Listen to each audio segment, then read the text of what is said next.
अस्सलामुअलैकुम नाज़रीन, मैं हूं सैयद ज़ुल्फ़िकार गिलानी और आप देख रहे हैं गिलानी व्लॉग्स। 1979 पाकिस्तान की तारीख़ का वो साल था जिसने पाकिस्तान का रुख तब्दील कर दिया। पाकिस्तान की मईशत तो क्या, पाकिस्तान का तर्ज़ ज़िंदगी बदल कर रख दिया। इस साल सोवियत यूनियन ने रूस जिसे अब कहा जाता है, अफ़गानिस्तान पर हमला किया और अफ़गानिस्तान से बड़ी तादाद में मुहाजिरीन पाकिस्तान आए। एक अंदाज़े के मुताबिक 40 लाख के लगभग अफ़गान अपना वतन छोड़कर पाकिस्तान आने पर मजबूर हुए। वो सिर्फ़ अपने साथ अपना ख़ानदान नहीं लाए, बल्कि उन्होंने पाकिस्तान में एक ऐसा कल्चर रूशनास कराया जिसे आज हम दहशतगर्दी का नाम देते हैं। ये दहशतगर्दी सिर्फ हथियारों की हद तक नहीं थी। क्लाशनकोफ का नाम लोगों ने 1979 के बाद पहली बार सुना, क्योंकि क्लाशनकोफ रशियन राइफ़ल थी और अफ़गान मुहाजिरीन अपने साथ लाए और जो यहाँ से जिहाद के लिए लोग गए उन्होंने AK-47 राइफ़ल इस्तेमाल की और लोगों को पता चला कि क्लाशनकोफ नाम की कोई ऑटोमेटिक गन भी मौजूद है। इसी तरह जो मनशियात का कारोबार पाकिस्तान में पहले ना होने के बराबर था, लेकिन अफ़गान मुहाजिरीन के आने के बाद ये कारोबार पाकिस्तान में बढ़ा। और अब सूरत हाल ये है कि पाकिस्तान के तालीमी इदारे और छोटे उम्रों के बच्चे तक इससे महफूज नहीं। ये सिलसिला रुका नहीं, ये सिलसिला चलता रहा और ये सिलसिला उस वक्त ज़्यादा अरूज पर पहुंचा जब कुछ तंजीमों ने इस्लाम के नाम पर बंदूकें उठा ली।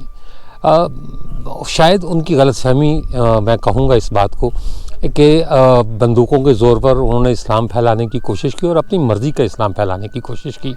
लेकिन तारीख़ गवाह है कि इस्लाम तलवारों के बलबूते पर, तलवारों के ज़ोर से नहीं फैला, बल्कि तबलीग से फैला। उस दहशतगर्दी का नतीजा ये हुआ कि हमारी इमारतों की शक्लें बदल गईं। वो इमारतें जो दूर से बहुत खूबसूरत और हसीन नज़र आया करती थी, उसके सामने हिफाजती दीवारें खड़ी कर दी गईं। उनमें एयरपोर्ट्स भी आए, उनमें जो है वो सरकारी इमारतें भी आईं, फ़ौजी तनसीबात भी आईं और वो तमाम तर इमारतें भी आईं जो इमारतें देखने के लिए लोग कभी जाया करते थे। मुझे 1979 के बाद का दौर याद है।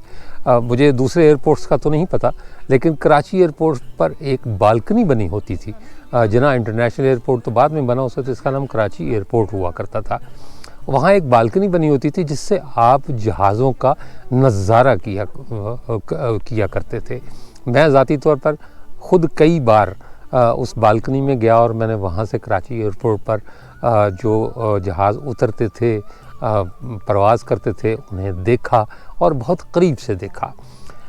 इसके अलावा शारा फैसल पर जो है फैसल एयरबेस में जो रनवे था, उसका इख्तिताम घरों के अहम दरमियान में होता था और मैंने ख़ुद अपनी आँखों से C-130 यानी जब जहाज़ उड़ान भरने के लिए टैक्सी करता हुआ रनवे पर जाता था और इतनी दूर होता था जहाज़ घरों से कि आप अगर एक पत्थर भी फेंके तो वो जहाज़ तक पहुंच सकता था। लेकिन फिर ये सब कुछ बदल गया और ये सारी चीज़ें हमारी दस्तरस से बाहर हो गई। ये सारी चीज़ें प्रोटेक्टेड एरिया हो गए और तब आम लोगों के जाने पर पाबंदी आयद कर दी गई। मैं इस वक्त एक चटियल मैदान में खड़ा हूँ। ये मेरे चारों तरफ जो है वो आपको खेत नज़र आ रहे होंगे। ये इलाका गुजर खान से 11-12 किलोमीटर के फासले पर गुलियाना का इलाका है। मेरे उल्टे हाथ को भैंस गुलियाना है और सीधे हाथ को मलहाल नाम का गांव है। ये तकरीबन 4 किलोमीटर का फासला है और इस 4 किलोमीटर के फासले में एक ज़माने में एक एयरबेस हुआ करता था जिसका नाम था गुलियाना एयरबेस। वो एयरबेस दूसरी जंग अज़ीम जो 1939 में शुरू हुई और 1945 में उसका इख्तिताम हुआ, 6 महीने 1 दिन वो जंग जारी रही और उसमें आज की चारों बड़ी ताकतें एक तरफ थीं, यानी अमेरिका, सोवियत यूनियन जो उस वक्त रूस हुआ करता था, चाइना और बरतानिया, ये एक तरफ थी और दूसरी तरफ जो है वो इटली, जर्मनी और जापान, ये 3 ताकतें थी। इस 6 महीने एक दिन की जंग ने करोड़ों इंसानों को निगल लिया, जिसमें सिविलियंस भी शामिल थे और फ़ौजी भी शामिल थे। एक अंदाज़े के मुताबिक कुछ अंदाजे बताते हैं जी 16 करोड़ इंसान दूसरी जंग अज़ीम की नज़र हुए, और कुछ कहते हैं कि ये तादाद 30 करोड़ के लगभग है। बहरहाल करोड़ों में है या लाखों में है। ये जगह जिसे मैंने गुलियाना एयरबेस कहा, ये अंग्रेज़ों ने दूसरी जंग अज़ीम के लिए बनाया था। अब यहाँ कुछ बाकी नहीं बचा। कुछ साल पहले तक यहाँ रनवे के निशान भी थे, वो पत्थर भी लगे होते थे जो रनवे की निशानदही के लिए लगाए गए थे।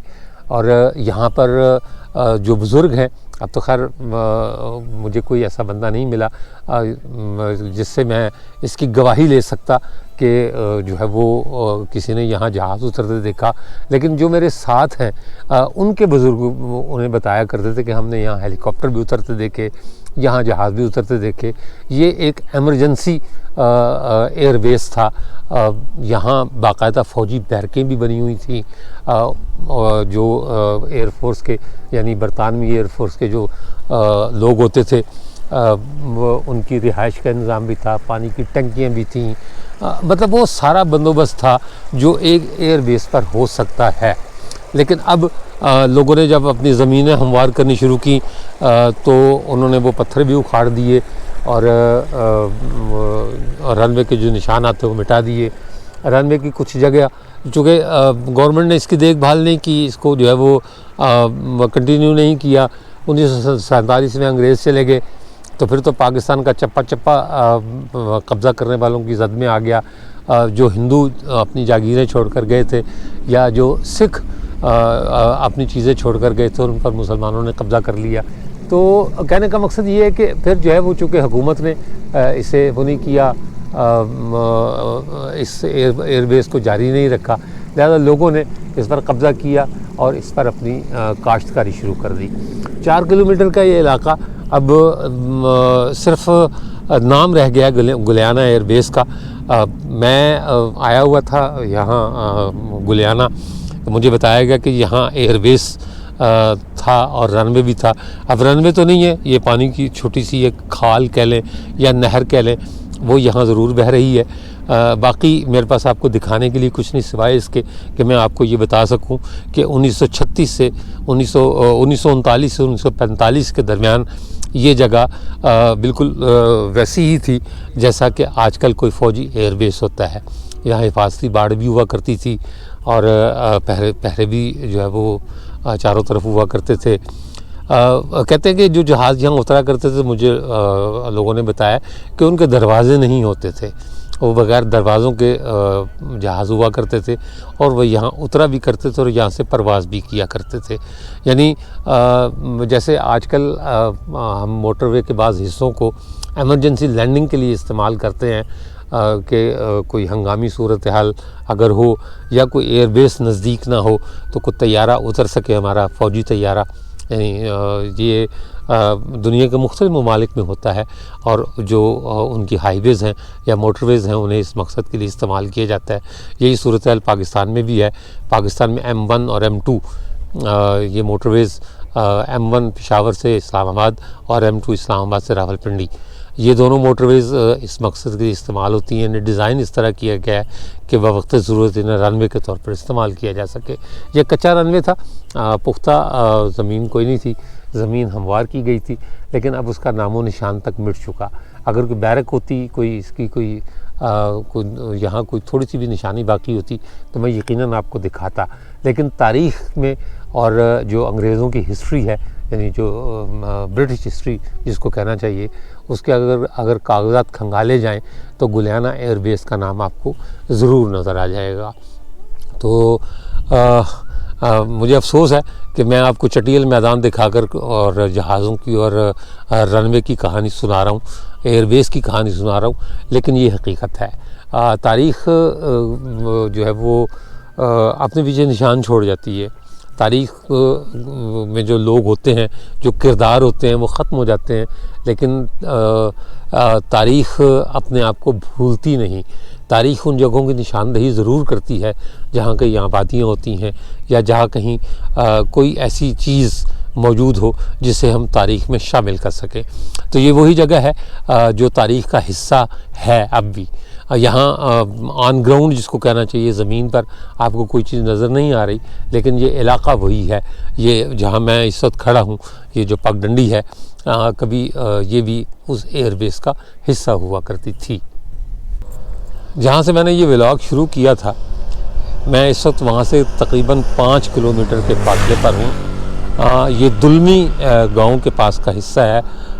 ढोक मुगला हम क्रॉस करके आए हैं, और रास्ते में मैंने जितनी वीडियो आपको दिखाई है वो सारी की सारी एक ज़माने में एयरबेस होता था, वही गुलियाना एयरबेस।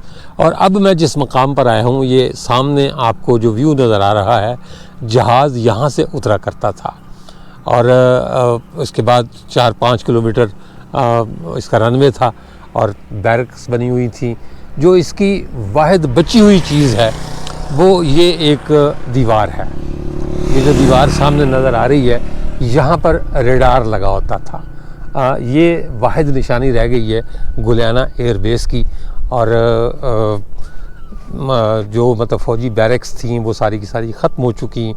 जो तनसीबात थी वो सारी की सारी तमाम जो है वो उनमें से कुछ भी बाकी नहीं बचा। ये एक दीवार बाकी बची है जिसके बारे में ये कहा जाता है कि ये उस एयरबेस का रेडार हुआ करता था। तो मैं बाकियात तलाश करने निकला था गुलियाना एयरबेस की। उन बाकियात में से सिर्फ ये एक निशानी मुझे नज़र आई है या मिली है जिसे मैं आपको दिखा सकूं। ये कुछ हिस्सा आगे कब्रें भी हैं।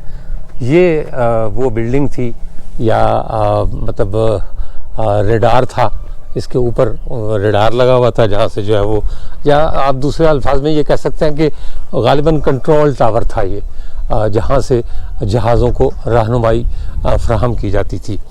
तो गुलियाना एयरबेस ख़त्म हो गया। अब उसका कम अज़ कम ज़मीन पर से नामो निशान बाकी नहीं बचा। ये एक आखिरी निशानी जिसके सामने मैं खड़ा हूँ, ये वो रेडार है। रेडार बेस कह लें आप, या रेडार टावर कह लें, या कंट्रोल टावर कह लें। ये वाहिद इमारत बची है। बाकी 4-5 किलोमीटर का सारा इलाका लोग खा गए। हुकूमत ने तवज्जो नहीं दी और अपने हाथों से वो एक निशानी ख़त्म कर दी जिसकी बची कुछ चीज़ें, जंग अज़ीम अव्वल और जंग अज़ीम दोम, उसकी जो बची कुछ चीज़ें हैं उनसे दुनिया भर के म्यूज़ियम भरे पड़े हैं। लेकिन ये पाकिस्तान है, यहाँ ज़िंदा इंसानों की कोई कदर व कीमत नहीं। तो जो चीज़ें ख़त्म हो चुकी, हमने उनकी तरफ क्या तवज्जो देनी है। मैं दर्जनों खंडरात पर गया, दर्जनों जो जगह हैं वीरान और सुनसान जगह, उनके नोहे मैंने आपको सुनाए, उनकी कहानियाँ मैंने आपको सुनाई।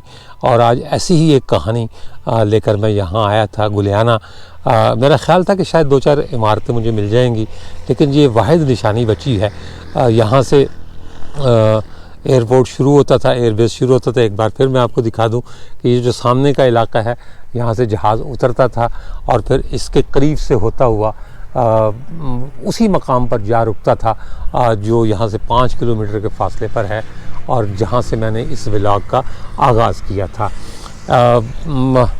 गुलियाना से इतना ही, इसलिए कि मेरे पास दिखाने के लिए और कुछ भी नहीं है गुलियाना में सिवाय इस एक ईंटों की बनी हुई एक छोटी सी इमारत के या एक छोटे से टावर के।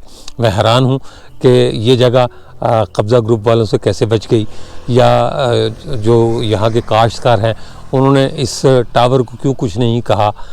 ये एक हैरान कुन बात है। मैं सवाल बहुत से करता हूँ लेकिन मुझे उनका जवाब नहीं मिलता। लेकिन फिर भी बहरहाल मुझे खुशी है कि मैं एक कंट्रोल टावर ही सही या रेडार टावर सही, मैं गुलियाना एयरबेस का तलाश करने में कामयाब हो गया। आप तक मैंने पहुँचाया क्योंकि मुझे उम्मीद है कि मैं शायद अगली दफ़ा यहाँ आऊँ या आप अगली बार यहाँ आएँ साल बाद, 6 महीने बाद, तो मुमकिन है कि ये टावर भी आपको नज़र ना आए। इसके साथ ही इजाज़त दीजिए, इंशाअल्लाह ताला अगले व्लॉग में दोबारा मुलाकात होगी। तब तक के लिए अल्लाह हाफ़िज़।